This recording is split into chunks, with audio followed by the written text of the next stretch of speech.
CBS News national correspondent Dave Malkoff in Atlanta with the anticipation of the heat there. I looked it up. It looks like 87 degrees right now, 41% humidity. Ouch. Lindsay, it is not a dry heat here, is it? We've got several different hot things happening all at once. We've got summer in Atlanta, where it's always hot. But then we've also got the urban heat island, which means that we have a lot of concrete and not a lot of tree cover in parts of the city. But then what do we have this weekend?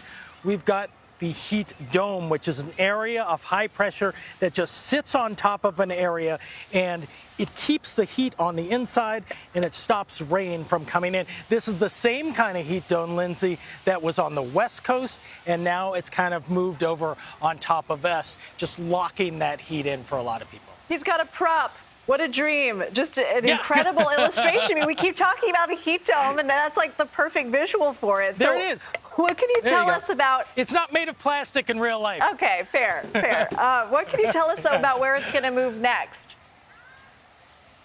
So this heat dome is going to, it went from the west, it came over here, it will move up to the northeast. So you got to be ready for any type of heating event like that. So what you got to do is do what these kids are doing back here and just kind of getting into a place that can cool you off.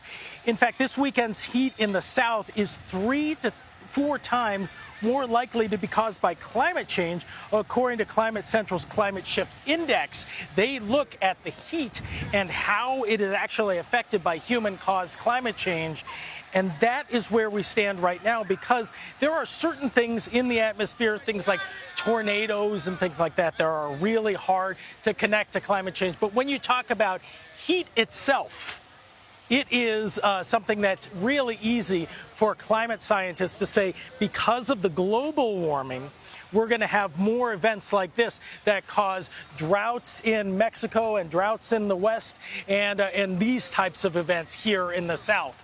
Well, we're staying high and dry here in Florida. They're very wet, as you saw with Manny and Ted coming up. Yeah, hopefully everybody behind you can keep enjoying it and stay cool, including you and your crew. Dave Malkoff, thanks.